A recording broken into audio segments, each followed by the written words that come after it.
Good evening, Chair calls to order legislative session day 26-003. Please join us in standing for the pledge, followed by the opening prayer by Councilmember Robert. I pledge allegiance to the flag of the United States of America and to the republic for which it stands, one nation, under God, indivisible, with liberty and justice for all. Gracious God and source of all wisdom and justice, we thank you for the opportunity to gather in service to our community. We ask for guidance as we carry out the responsibilities entrusted to us. Help us to lead with integrity, humility, and compassion. As we have just observed the life and legacy of Dr. Martin Luther King Jr. yesterday, we are reminded of his enduring call to conscience and courage. Dr. King once said, "Everybody can be great because everybody can serve." May those words continue to guide our work. Grant us the wisdom to weigh differing perspectives with care and the strength to act conscientiously and responsibly. We recognize that not every decision we make will satisfy every voice, yet may each decision be approached with thoughtful consideration, honest dialogue, and a sincere commitment to what we believe serves the greater good. Amen. Amen. Agenda number 4, presentation of proclamation, C. Milton Wright Varsity Field Hockey Team. Ms. Sottles, if you could step down, please. Do we have members of the field hockey team here? Come forward, please.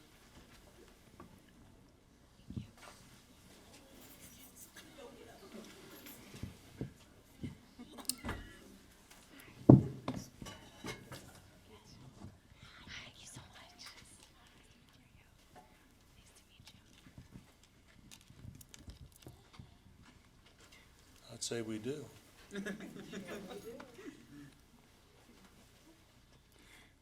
Be it hereby known Keep coming this way.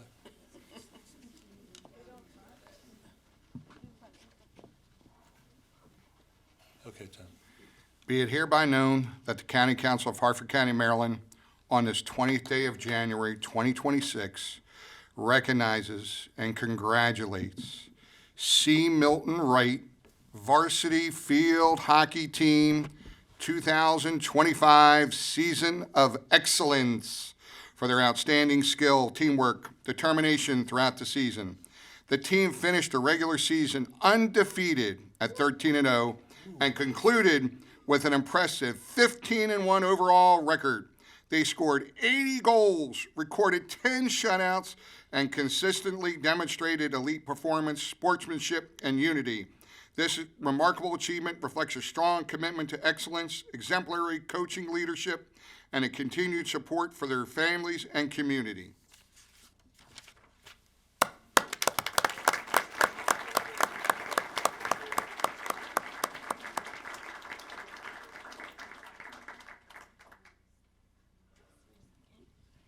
On behalf of the County Council, we'd like to proudly recognize this team for a great season, and all of your achievements have made us very proud. We'd also like to recognize the head coach, Miss Kelsey Lovelace, for her award as Coach of the Year. Thank you all, and would you like to say anything?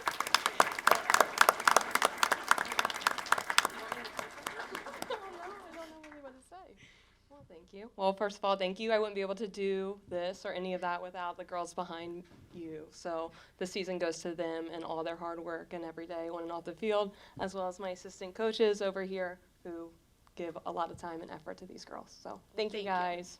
Thank you so much.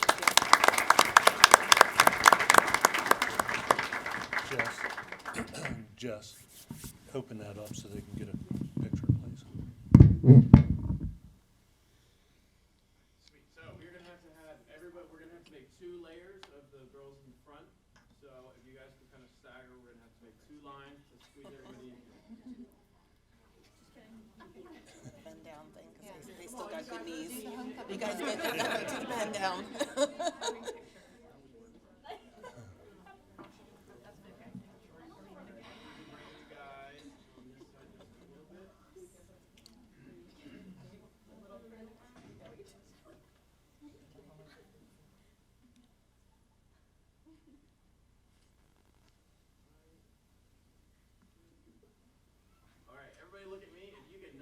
the camera cannot see you.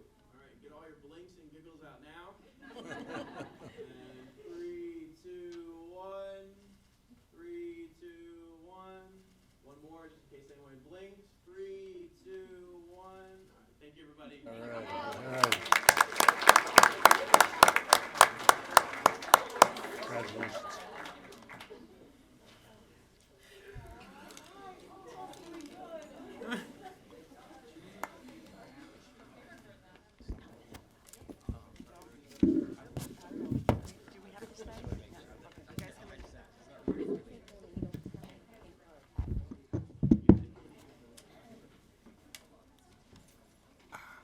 Oh, that's good.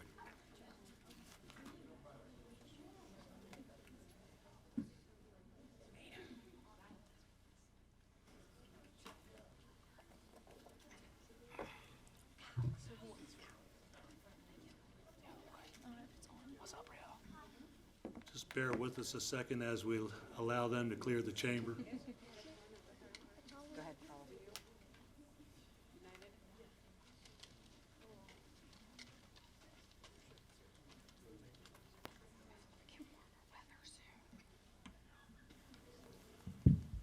All right, moving on, agenda number 5, consideration of petitions, applications, appointments, and nominations. Executive appointments, Harford County Board of Education. May I have a motion, please? Council President, I move to approve the appointment of Teresa Kocher. May I have a second? Second. Thank you, Mr. Riley. It's moved and seconded to approve Ms. Kocher to the Board of Education. Is there any discussion? Ms. Imhoff.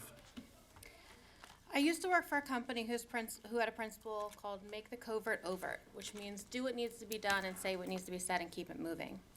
So despite all the noise, I'm a believer in going straight to the source. So last week I called and spoke to Terry to hear directly from her to answer some concerns. 1, does she live in Harford County? Yes. 2, were you in New Orleans and well aware of questionable behaviors before the rest of us? Yes. When you were made aware of these concerns, did you uphold the expectations and behavior by correcting, reporting, or even saying anything? No. Terry and I then had a very cordial call where we talked about her passion for serving on the Board of Ed, as well as her understanding that in a time where we need transparency and trust, our school leadership, that she may not be the long-term solution. In this call, we discussed ideas like her being the interim Board of Ed rep, while we do an open call. Or at the very least, I asked if she would apply to an open call, which she agreed. In both situations, it allowed for her credentials to show and other options to be considered. Options that maybe weren't tolerant of behaviors, nor part of the culture crash that we have experienced. Now, I want to turn my attention to all appointed and elected officials. For every night that you lay your head on a taxpayer-funded pillow, you don't get to check out.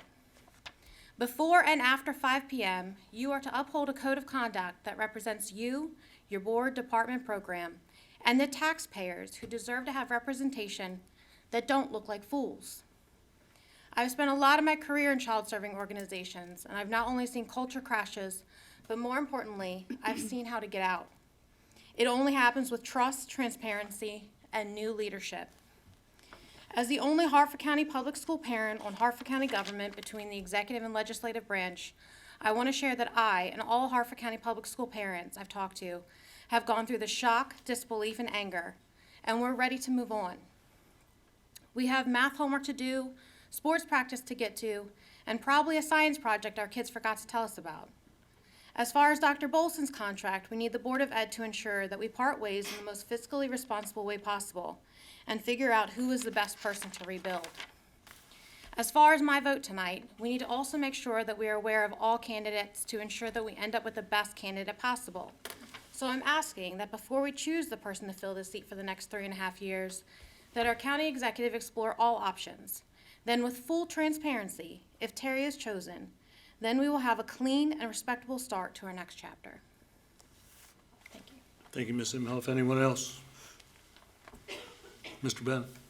Hello, good evening. I just wanted to share that I plan to abstain tonight when I vote. While I do believe that all ethics rulings across other counties, as well as the precedent set by my Supreme Court ruling, give me permission to vote. I just think with everything going on in this present moment, it's for the best that I abstain from this vote. Thank you.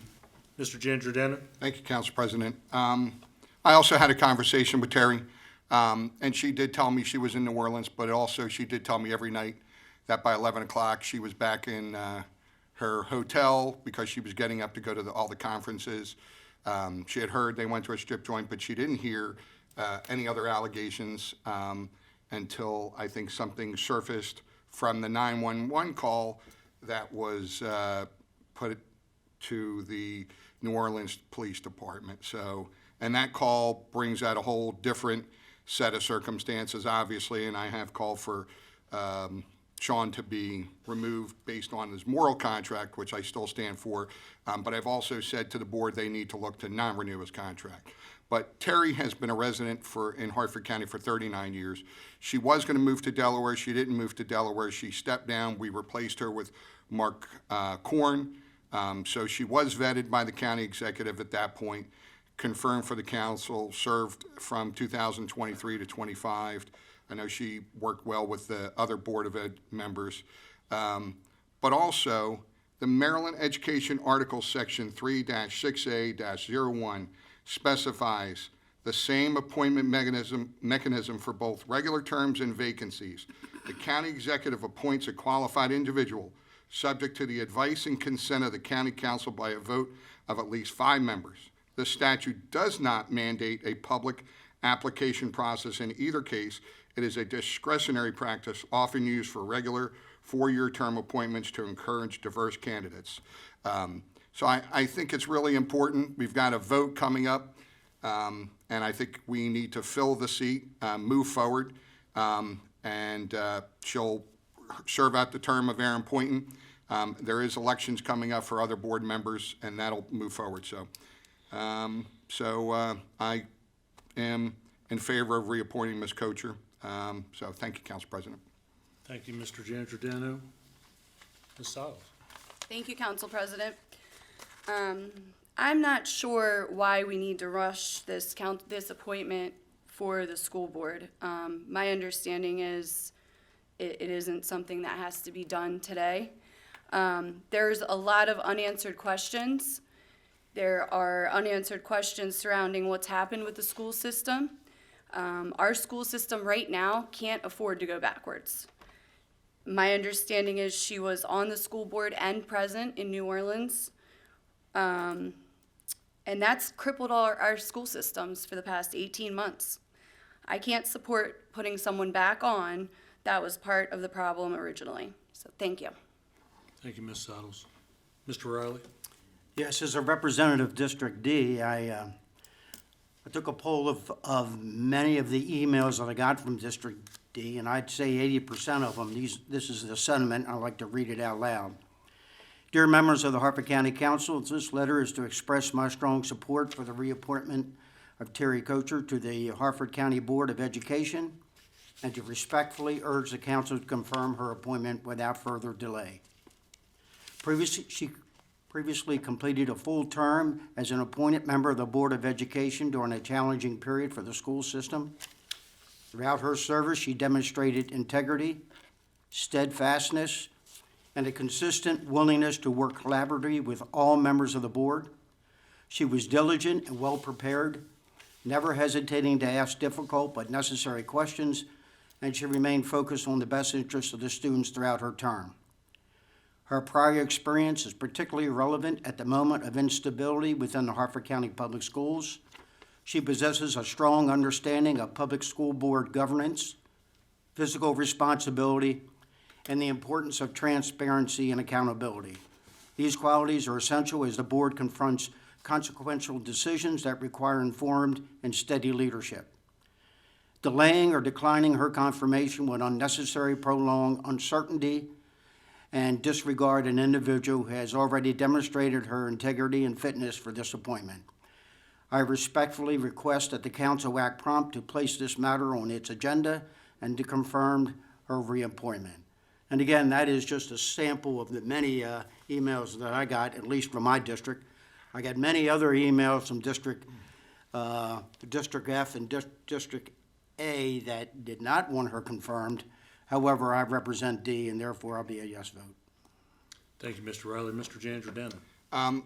So I do want to say one more thing. I know Councilwoman Emhoff over here said to move forward and sounded like get a new superintendent, but unfortunately, if we don't appoint somebody and the vote winds up being a deadlock of 4-4, then Bolson's contract automatically renews unless he, That's incorrect. That's incorrect. that's not what I've been told by other board people. So if it's 4-4, Megan, if it's 4-4? I don't represent the Board of Ed. Okay, so I've talked to Board of Ed members, they've told me that is correct. If it's a 4-4, pardon? It came from their attorney. Check with the Board. Board of Ed's attorney will certainly know that answer. So that's what I've been told, so that's what I'm going off. But again, the statute does not mandate a public application process either case. It's discretionary, often used for 4-year term. This is not a 4-year term. This is a replacement of somebody that stepped down. So again, I reiterate that. So I think if you don't vote her in, I think it's doing a disservice. She's been on the board, she was vetted, she was there for 2 years, she hadn't had any problem. If that's the case, then every one of the board people that was down in New Orleans should all leave, and that's not gonna happen. So you can't say one person who was there and didn't have anything to do should be held responsible for everybody else who was there, including the past president that maybe knew what was going on. You just, you can't. So, thanks. Ms. Saddles. I just would like to add, my office received a couple hundred emails, and we went through them again today, and the majority of them were opposed to appointing her. So I would like to add that. Thank you. Thank you, Ms. Saddles. Ms. Robert? Yes, thank you. Absolutely. So it appears that the Harford County Public School System is going through a significant amount of changes right now, and it's had a lot of challenging months ahead. And the most recent is the abrupt resignation of Dr. Boynton. Given the context, it is unclear to me why the county executive chose to immediately fill the resulting board vacancy without a transparent and cohesive process. Around January 8th, the resignation was announced. At that point, it would have been clear that a more appropriate approach would have been to open an expedited but public application and interview process, allowing interested candidates to apply and be considered. The county executive, sua sponte, appointed Terry Coker to fill the vacant Board of Education seat. And I get it, Ms. Coker previously served on the board and had the opportunity to seek reappointment for another term. However, due to her own decision, including the possibility of relocating out of state, she did not do so, and that's when Mr. Korn was appointed in her place. When it was announced of this appointment, we have received exactly 140 emails. 120 were against and 20 in favor.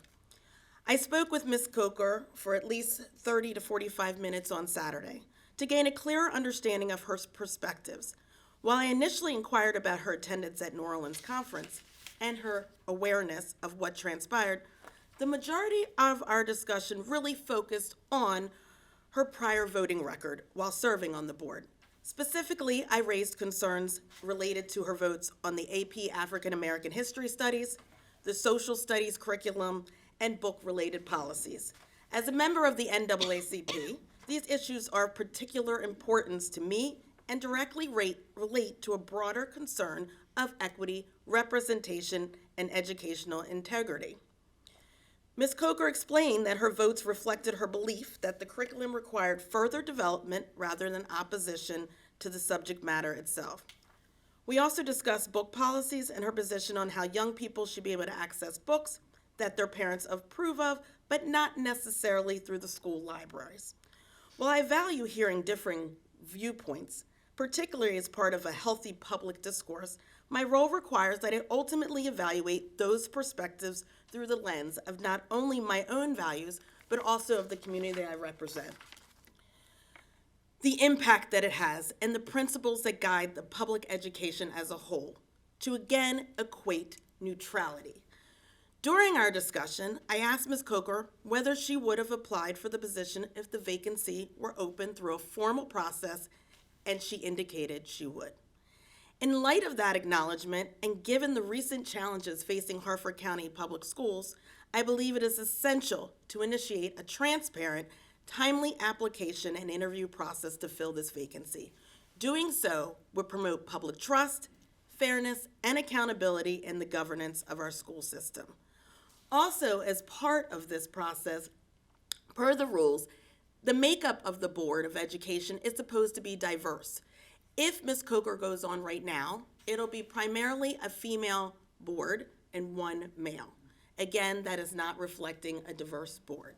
So again, I just ask that the application process be expedited, that anyone who wants to put in for that gives it an open way for anybody else who wants to be on the board, and then the county executive can select from that pool, and then we can revisit this issue. Thank you. Thank you, Ms. Robert. Anyone else?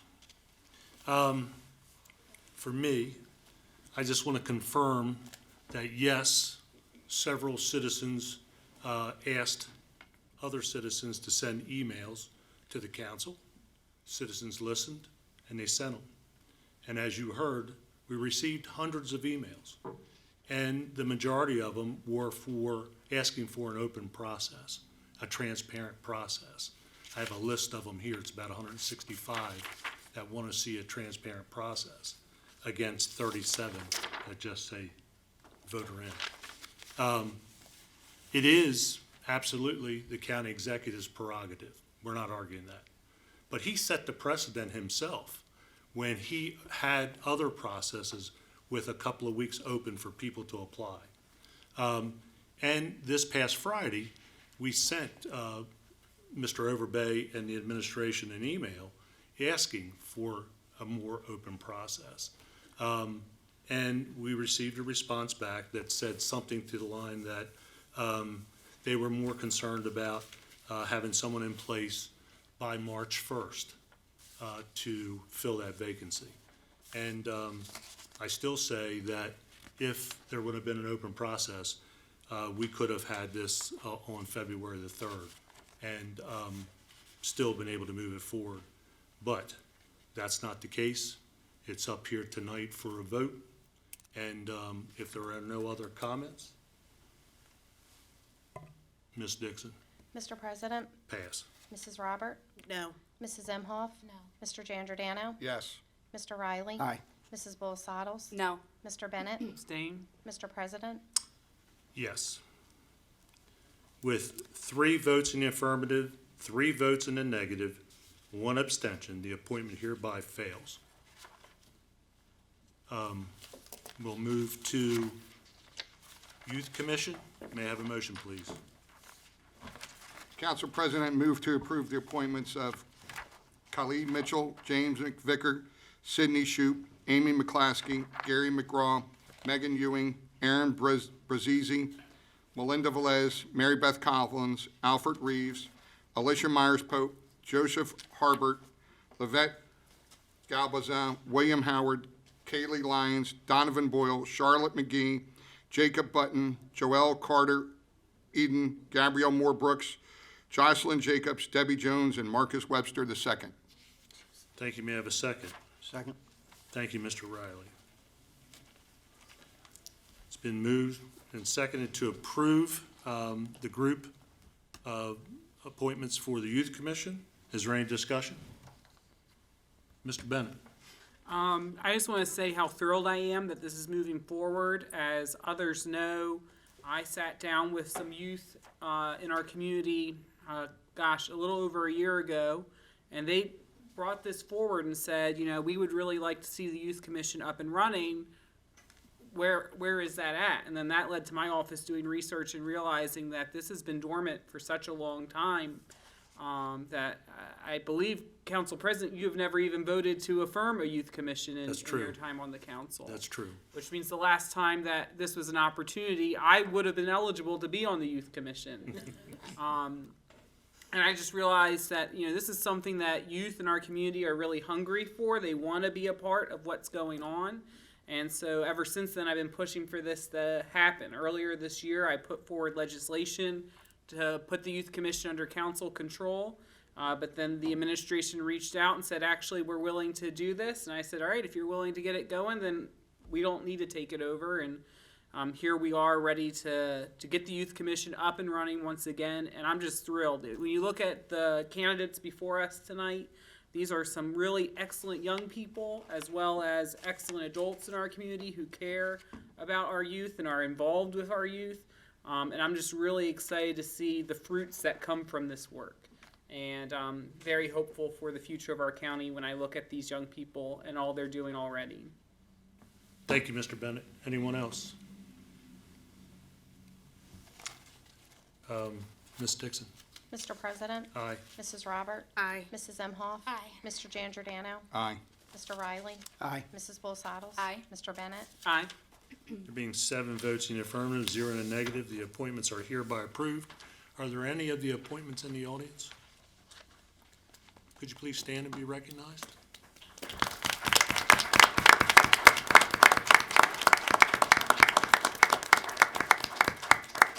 Thank you very much.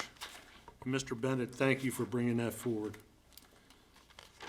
6, special presentations, we have none. 7, approval of minutes, State of the County Address and Legislative Address, January 13th, 2026.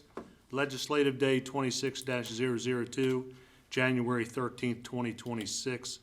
Are there any corrections to the minutes? There being no corrections, the minutes stand approved. Mr. Giangiordano, please read Resolution 00226 into the record for introduction. Resolution 002-26, title as introduced by Council President Vincenti at the request of the County Executive. A resolution of the County Council of Harford County, Maryland, approving the execution by the County Executive an agreement for payments in lieu of taxes, the pilot agreement with St. John's Common, Inc., a copy of which is attached hereto and incorporated herein by reference. Public hearing scheduled on Tuesday, February 17, 2026, at 7:15 p.m. in these council chambers. Thank you. Agenda 9, introduction of bills, we have none. 10, introduction and consideration of amendments, we have none. 11, call for final reading of bills, we have none. 12, enrollment of bills, none. 13, unfinished business, none. 14, new business, none. 15, comments and input from attending citizens. We have 5 this evening, Mr. President. Nathan Regala, followed by Diana Sadowski. Who's your first speaker? Nathan Regala. Mr. Regala, are you here? Please step to the microphone in the back.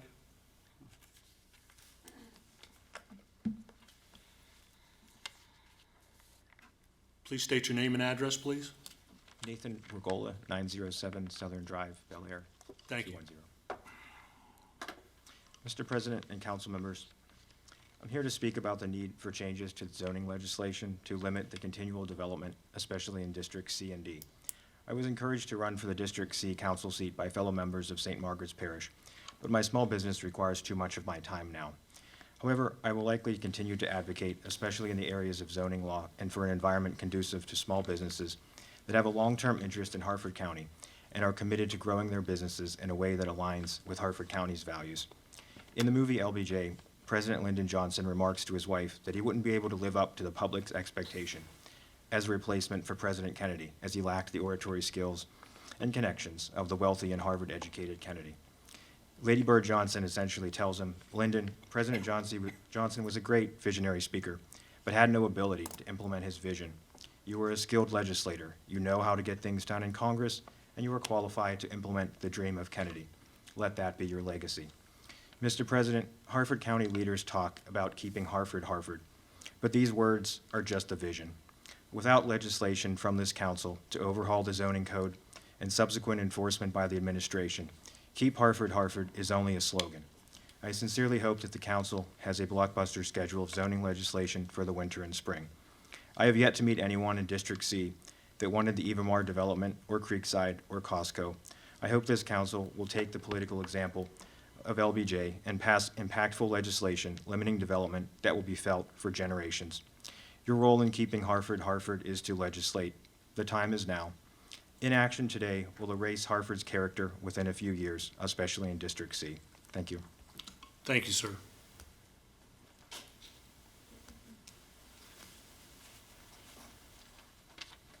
Good evening, ma'am. Name and address, please. Diana Sadowski, 1113 Stromco Drive, Fallston, Maryland. Members of the council, I'm here tonight to speak in strong opposition to your no vote on Terry Kocher as the county executive's appointee to the Board of Education. Let's be clear about what this is and what it's not before you. This vote, your vote, was not a referendum on our county executive, nor on the actions of Aaron Poynton. It is not a judgment on his associations, nor a proxy for an unresolved controversy involving Mr. Poynton, Superintendent Sean Bolson, and others in New Orleans. Aaron Poynton resigned abruptly. That chapter, however troubling, is closed. What remains is your responsibility to move forward. The Board of Education needs stability, credibility, and experienced leadership right now. This ship needs to be righted now for the sake of the children.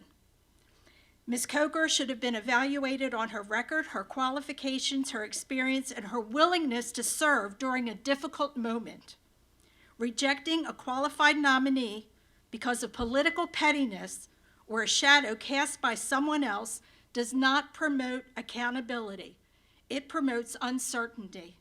It leaves our school system without steady leadership when teachers, parents, and children, students deserve focus and not dysfunction. And this council should be particularly mindful of how it handles trust. Since I began speaking here in 2023, this body has operated under a persistent dark cloud.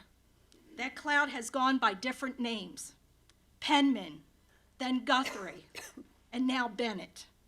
But the pattern is the same: unresolved ethical questions, investigations, and a reluctance to confront them directly, which brings me to a necessary request.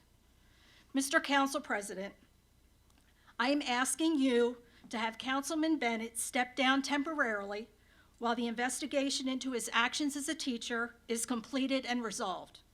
This is not a presumption of guilt, it's a recognition that public confidence matters. Mr. President, this is within your authority. Address your own house with the same urgency you demand of others. Mr. Council President, do the right thing. Tonight, I thank Anonymous. I'm wearing black in their honor. Without Anonymous casting the light of truth on the corruption and the shenanigans within and outside the Department of Education, it would have been swept under the rug forever. And I say shame on all who heard the rumblings of this activity and stayed quiet. All this makes me think how many other actions are hiding under the cover of darkness. I'm confident that Anonymous will let us know, as they don't have a problem with truth or transparency. George Washington, in his November 1789 letter to John Trumbull, not Turnbull, said, "Truth will ultimately prevail where pains is taken to bring it to light." Please bring your comments to a close. Truth can sometimes hurt. Thank you. Thank you. John Malamo, followed by Linda Stein Flint.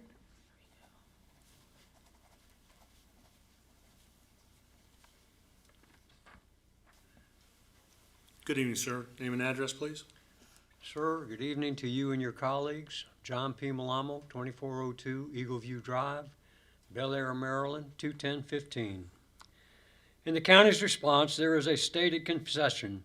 County executives was working with neighboring property owners and quoting, "At the urging of the county executive and administration officials, the owner and operator of the airport recently met with representatives of neighboring property owners to discuss improvements in operation procedures designed to ameliorate some of the impact of airport on neighboring property owners." That concession is not a solution. The solution is to enforce the zoning code and the conditions of zoning case 5814. That is what the application for a special exception to operate a general aviation airport as a permitted use requested and was accepted for that purpose as granted in zoning case 5814. By way of example, our sheriff would not convene a meeting with the criminal element in the county and their victims to ameliorate the impact of criminal mischief on those victimized, thereby normalizing criminal mischief as a result. no doubt that rape, robbery, murder, and mayhem would proliferate. Far more likely, the sheriff would enforce the law and pursue appropriate penalties for miscreants for their unlawful behavior to maintain order in the county. I wonder how the unlawful operations and activities at the Harford County Airport can be satisfactorily ameliorated. Or is that just an elite way of stating that the county will do nothing to enforce its own zoning code, which is a law governing the operation and permitted activities on the airport? Indeed, the very existence of the airport as a permitted use, and thereby normalize an unlawful operation to continue. The law and the conditions of the special exception are ignored. What is the point of this discussion, and why is it important? First, the county master plan will be developed and implemented in 2026. The same people promoting the situation at the airport will be developing and implementing that plan. I wonder what new mischief will result from that. Second, we will be selecting officials in 2026. Among the same people encouraging mischief in Harford County will be among those seeking resident support, no doubt bringing along their silliness with them. Residents would like transparency, honesty, integrity, accountability, responsibility from these people. I would offer that more important than those personal characteristics is predictability. Past performance does indicate future actions in this case. This discussion is about government and governance in Harford County.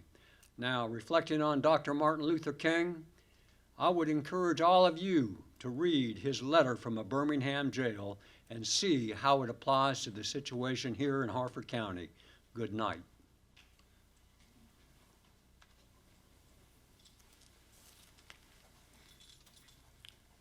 Good evening, ma'am. Name and address? Yes, my name is Linda Steinflint. I'm at 403 Winslow Drive in Bel Air, 21015.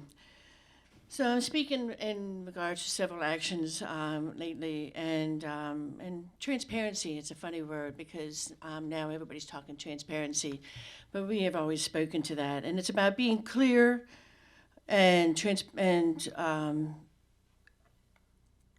making everything come to light so that the public is aware. And while it was great on the 13th of January, the council, you all voted unanimously and ordered an investigation by the county auditor into the questions surrounding the events that occurred in New Orleans in April of 2024. And many of us we knew about that this had been going on for some time, but it finally came to light.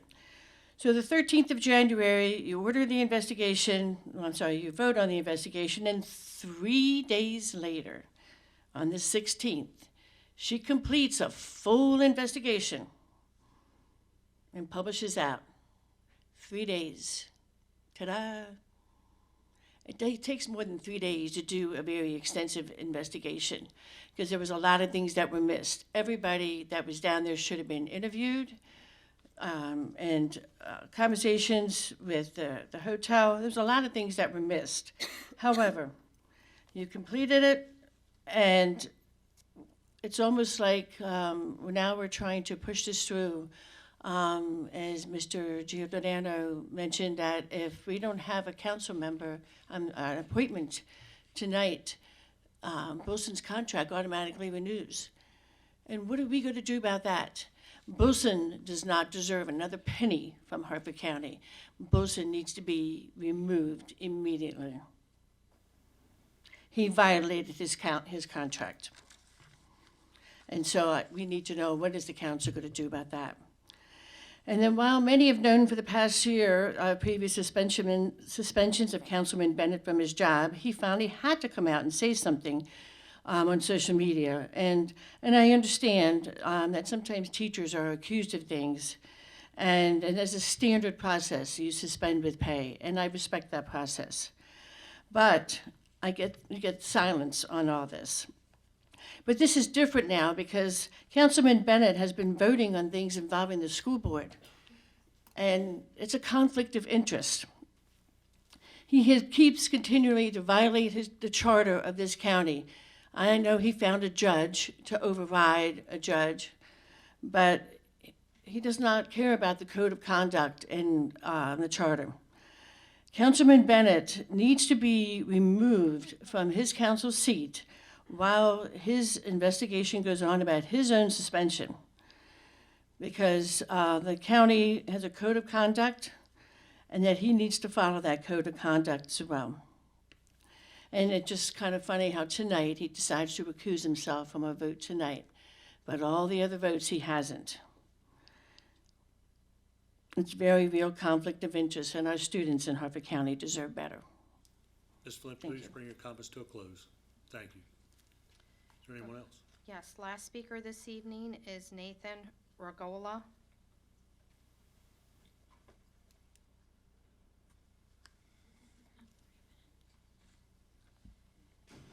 Good evening, sir. Name and address, please. Nathan Regola, representing Regola Consulting, Inc., doing business as Regola Cyber, 907 Southern Drive, Bel Air, Maryland, 21014. Mr. President and council members, represent Regola Cyber, currently headquartered in North Bel Air. I have a doctorate in computer science and engineering from the University of Notre Dame in Indiana and a law degree from George Washington University. I founded the corporation in Virginia in 2016, and it has been headquartered in Fairfax County, Virginia, Arlington County, Virginia, and Caroline County, Maryland, before relocating to Harford County. I relocated the company to be near my family and my wife's family, and for the amenities of Harford County, such as the scenic beauty and the Aberdeen and Edgewood MARC and Amtrak access to northeastern cities. We are currently registered to do business in 5 states and provide good jobs for Marylanders. Entry-level system administrators start at $45 an hour, and beginning cybersecurity assessors start at $135 an hour, plus benefits. We have minimal to no impact on Harford County infrastructure. I have lived and operated businesses in Pennsylvania, Indiana, Virginia, and Maryland. Presently, Harford County ranks last as a business headquarters due to local government dysfunction. I would consider Caroline County, Maryland, a good place to have a small business, and they are a very small population county with a budget of $72 million. Given the size and budget of Harford County, I expected a well-run and responsive government. Instead, what I have found is published laws that are not enforced, leading to unnecessary repetitive requests to government agencies to enforce said laws, wasting time and money. I purchased a forever home in Leeswood. My property adjoins a natural resource district parcel that also contains a stormwater management facility and recorded buffer yard to shield our property from busy Henderson Road. The county has jurisdiction over this privately owned parcel, however, does not seem to apply the laws as written to enforce its proper stewardship by its owners. My request for copies of permits and documents became an unnecessarily protracted email thread that ultimately resulted in a PIA weeks later. If the Harford County administration doesn't want to enforce the laws as written, the council should revise the laws to reflect what will be enforced or work out the differences as soon as possible. When citizens buy property with restrictions recorded in the approved subdivision, they do not expect to have to contemplate litigation on what is recorded for time immemorial in the land records of Harford County, and it will cause citizens to push back even harder on development if they grow to expect that restrictions are meaningless. If we leave, the jobs will leave with us, reducing the wage tax revenue for Harford County and reducing future job opportunities for Harford Countyans. I'm willing to have a dialogue with any Harford County leaders that desire the facts and want to improve the experience for business owners like myself. Thank you. Thank you, sir. There are no more speakers, Mr. President. Before we move on to comments from council members, Ms. Brooks, could you come up front, please? I want to thank you for being here tonight, and I want you to go through your audit so that we can rest aside any comments about your speed in this audit. I want to know how thorough it was and what all you covered. Sure. Thank you, ma'am. So we started this project not on the 13th when the council approved it, but more than a week before when these allegations first arose. I was asked to start looking into it and find out what was going on. So fairly immediately, I got in touch with the school's auditor to find out what she knew about it so far, to request her assistance with this project. We got transaction details, we got receipts for transactions. I spoke to all of the board members who attended the conference except for Ms. Kocher, who hadn't been yet reappointed to the board or nominated for the board. We spoke to Dr. Bolson, we spoke to Dr. Davis, and I spoke to a couple of you council members. I also spoke to the IT director for the school system. So we talked to a good number of people with the objective of sort of figuring out what's everybody's story, who knew what and when, and piecing those things together to come to what we can best determine was what happened. As I mentioned last week, the objectives were to confirm that expenses related to the trip were appropriate, allowable, and supported by receipts. On that point, we found, yes, the expenses were reasonable and supported by expenses. They were appropriate. There was nothing that we found that was outrageous or unreasonable. The second objective was to determine what steps were taken by HCPS to address the matter of lost equipment. On that point, we found that Dr. Bolson called the police. I'm sure you all have heard the recording of the police call. We understand that he notified the school's IT director pretty immediately to let him know, hey, my devices are missing, so that those devices could be deactivated, his network accounts disabled, his phone disabled. Then we also confirmed that he let Dr. Poynton know that the equipment was missing. So he notified his supervisor, if you will. We also, based on the conversations we had with folks, there were a few people who didn't know anything was going on, but generally people had an idea that the devices were missing, that there were rumors about what had happened in the evening before. And some of those things are just things that we can't get to. The records just don't exist anymore, but I'll get into that in a minute. The third point, or the third objective of our project, was to determine what the impact would be of any equipment that was missing that was school-related equipment. In the end, we concluded that the devices weren't stolen. They were in the room safe. But we did still want to know, if somebody had taken these devices, what is the likelihood that someone would have had access to student records or employee records or financial records? And we decided that that was highly unlikely. Just as a routine matter, the superintendent doesn't have access to student records. If he needed some information, he'd have to ask someone else for that. His access to the financial system, which would hold employee information, was also extremely limited. Further, the files that employees use are kept in OneDrive, so disabling the network account disables access to those files.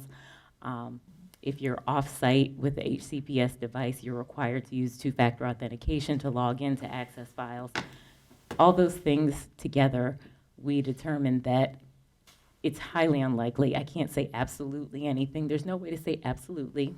But to my satisfaction, there wasn't unauthorized access to any of the records that Dr. Bolson might have had, and those records would have been limited in any case.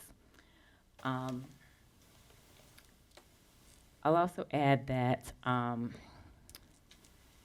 know that my report is not going to address some questions that some people have, either because the questions people have are not within the scope of this project, or the questions that people have are just points of information that we couldn't possibly find in a quick, reasonable amount of time.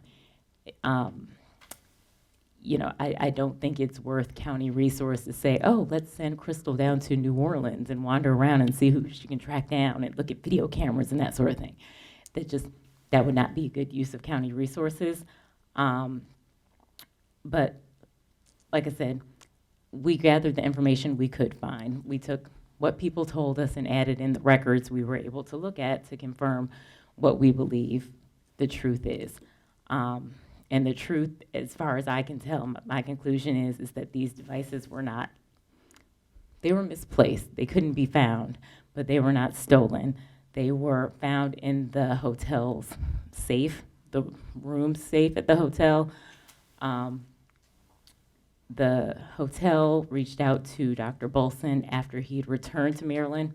I know in the phone call he says he's reporting that his phones are missing, that his watch, his iPad, and computer are missing. While he was there in New Orleans, his personal cell phone was replaced. He found his wallet in the room later on, so he had ID to travel back. These are the kind of questions we think through as we're going through an audit. What could possibly have happened? So he had his personal phone back. The hotel contacted him while he was already back in Maryland to say, hey, we found this stuff. Would you describe what the stuff is? He described it to them. They agreed that it was, whatever they found was likely his, and they shipped it back to Maryland. We were able to confirm the records that the hotel had related to their lost item tracking, that they had records showing the FedEx information that they had sent it to him. We also confirmed that there were receipts for him paying FedEx for those things. We confirmed that the computer, I looked at it, I held it in my hands. I said, okay, the serial number agrees to the serial number we expect to see. We reviewed records to confirm that the phone was disabled timely and that it later on was recycled through the normal process that the school uses to recycle phones. And also that Dr. Bolson's personal items were also returned to him. I know that was a question that I'd heard elsewhere. And so I need to know the questions that still are outstanding that we just can't answer is, how did the stuff get in the safe? I don't know. I couldn't say. But I think in the frame of what our audit objectives are, it doesn't really matter how the stuff got in the safe. I can't think of a scenario that seems feasible that would give an unauthorized person access to those devices where that person wouldn't have just stolen the devices and sold them somewhere. It just, benevolent thief doesn't shake out real well for me in my thought process around this. So with all that, those are the conclusions generally from my report. I can definitely answer questions if you have them. Thank you, Crystal. Council, anyone, any questions? Mr. Giordano. Thanks, Crystal. Do you know if there was any kind of spyware scans done or anything on that? Did IT mention if I know they said that there was no data breach, but did they do scans on the equipment, spyware scans and so forth? No, when the school's IT department got the device, they looked at it and said it didn't appear to have physically been tampered with.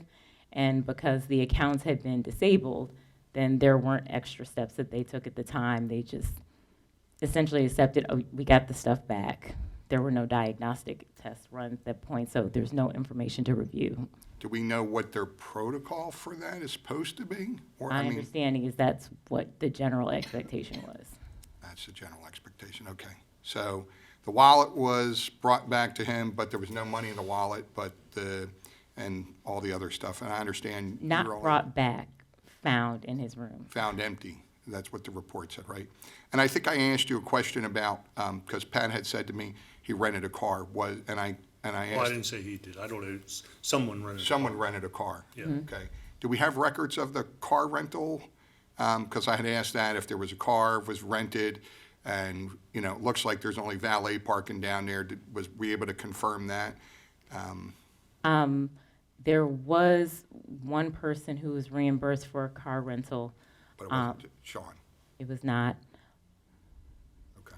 Yeah, I understand your scope goes to the one end about whether the items were stolen or not stolen.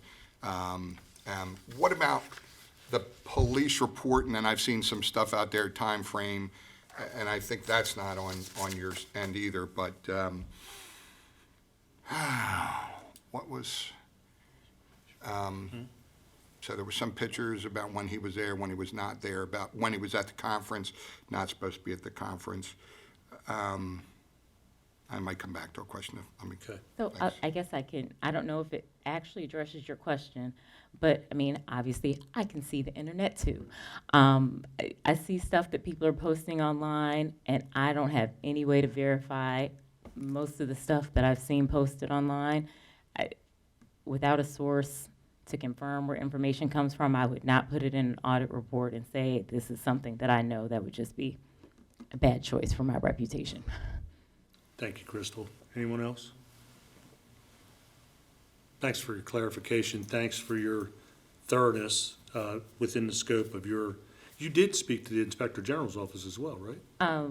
We shared records back and forth because Laura, the school systems auditor, Laura Tucholsky, was helping coordinate. She was also helping coordinate for the Inspector General's office, and so that was how we got information from them for the couple records that we got from them. You sent us that report. Yes. Yes, I did send you all a copy of their report as well. All right, thank you. You're I welcome. appreciate I that. did try to read the other report where some stuff was in red, but it's hard to read on your phone. Where some stuff was in red. I don't think my report had He's talking anything about the in red. Inspector General's report. Something I Oh. just got, anyway, but Okay. I'm not sure Thank what you, it is, but Crystal. if you want me to review, I'll look. Thank you. Thank you. 16, comments from council members. Simhoff? Good evening. On January 14th, I was able to attend the Aero Center for Education Mountain Road grand opening and ribbon cutting. I've shared about this project before. This is a school predominantly for K through 8th graders who have an autism diagnosis and an IEP. A lot of the students are nonverbal and need extensive wraparound services. The response from Harford County Public Schools and the families in need were exceptional, to the point that they have already not only met capacity at their school, but they've already extended a contract with a neighboring school to be able to continue to grow the census and meet the need of Harford County. On January 15th, I was able to attend the Library Board of Trustees meeting. January 16th, I was able to meet with Addiction Connections Resource with Councilwoman Robert. And then later on January 16th, I was able to read a story for Harford County Public Library Fairy Tale and Superhero Festival. It was my first time doing it, and it was awesome. Upcoming events, there are 3 upcoming opportunities to attend the Ag Preservation Seminars. Thursday, January 29th at 6 p.m. at Harford County Ag Center. Saturday, January 31st at 9 a.m. at Churchville Rec Center. And then Tuesday, February 3rd at 6 p.m. at the Falston Library. Another upcoming event is January 28th is a Falston Cab meeting from 6:30 to 8 at the Veronica Chenoweth Activity Center. That's all I have. Thank you. Mr. Janjardano? thought you were going that way. No, coming you. He's gonna forget me again anyway. Thanks, Council President. Did Mop Top again for the Superhero Festival.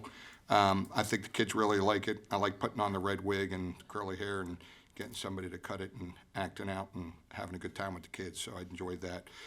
Today we had the service awards. Sarah Self, auditor, 10 years, and Jacqueline Howard, 5 years as a Harford TV specialist. Upcoming event is the Norrisville, Jarrettsville Forest Hill Cab meeting tomorrow at Whiteford Volunteer Fire Company. And then I'd like to bring up something on Harford County passed Resolution 7-25 in opposition of Maryland House Bill 1222 on April 1st, 2025. The resolution expresses full support for the Department of Homeland Security, Immigration and Customs Enforcement's 287G Delegation Authority Program, while the Maryland General Assembly is considering ending 287G agreements. I believe that since Harford County adopted Resolution 007-25, our arrangement should be grandfathered in and the program should be continued to operate within our county. The program enables local officers to perform specific immigration officer functions such as identifying and detaining individuals suspected of being in the country illegally. So I want to make sure that everybody knows that we did pass that. I'm certainly in favor of that, and we need to continue that. And I am also, I thank Crystal for that, but in Sean Bolson's contract, there's a moral clause, and I am going to stick to what I'm saying about his moral clause, and then he needs to step down. So thank you, Council President. Thank you, Mr. Janjardano. Mr. Riley? Yes, just on what Tony was talking about, I can let you know that the Speaker of the House, the new Speaker of the House, is totally 100% against 287. And so I don't know that you're going to see that stay anymore here in Maryland. I don't see Mr. Tibbs here tonight, and I won't be at the Economic Ag Advisory Board meeting tomorrow, but won't be sending Aurora. So I know he's watching watching by TV. So Mr. Tibbs won't be there, but you'll definitely see Aurora. You'll probably appreciate that more than seeing me. I will be down in Annapolis. I'm on the Mako Subcommittee Land Use, so I have to be there at 9 o'clock opposed to being at the Ag meeting. Thank you, Mr. President. Thank you, Mr. Riley. Ms. Sotos? Thank you, Council President. Last week, the Churchville, Cresswell, Fountain Green, Dublin, Darlington Community Advisory Board discussed the need to fill vacancies Residents that are interested in serving are encouraged to visit the county website or contact my aide in my office for more information. Tomorrow is the grand opening of the Chesapeake Welcome Center at Harford Community College, which will serve as the front door to the Harford experience. The center will house admission, workforce, and continuing education, as well as registration and dual enrollment. Thank you. Ms. Alves, Mr. Bennett? Good evening. This is a rare time where I don't have a whole lot to share.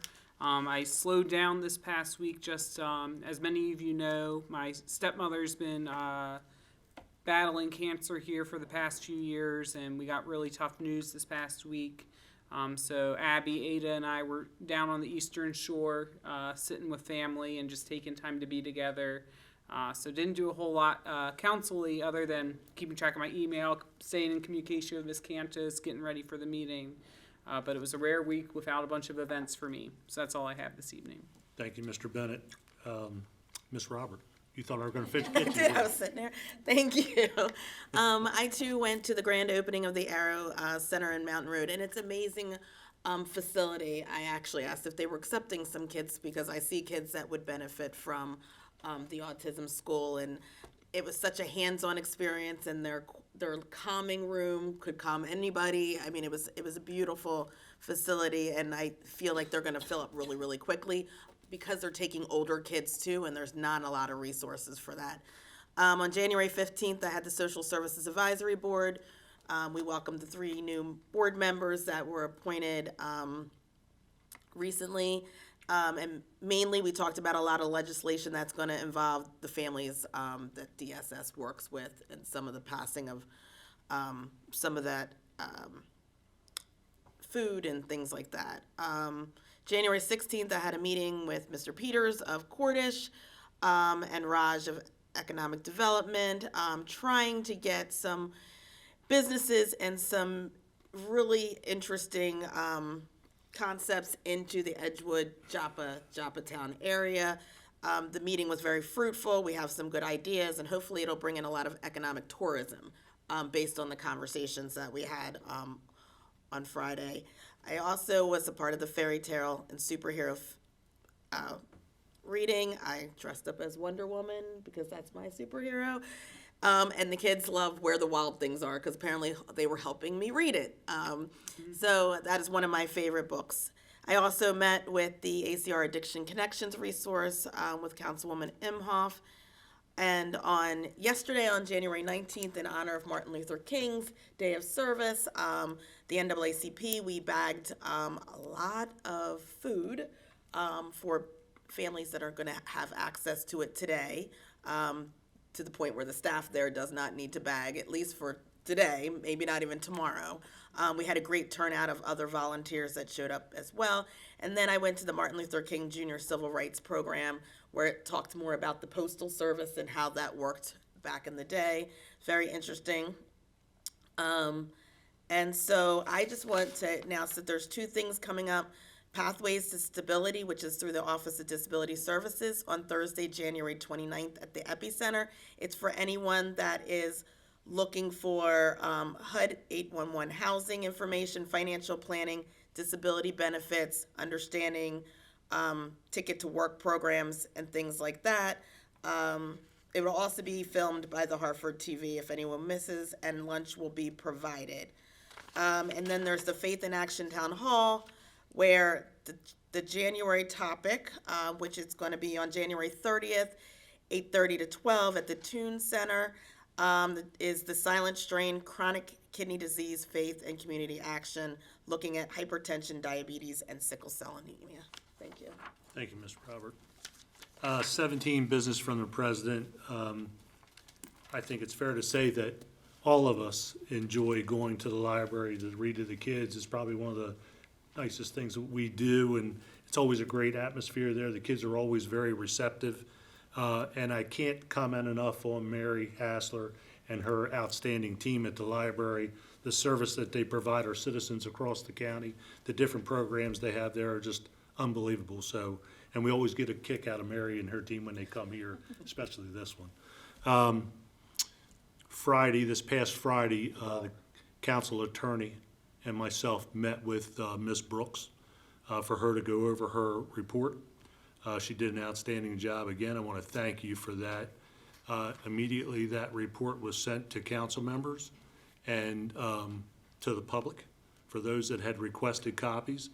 That report is available to anyone that wants to see it, and all you have to do is request it. We'll put it out there.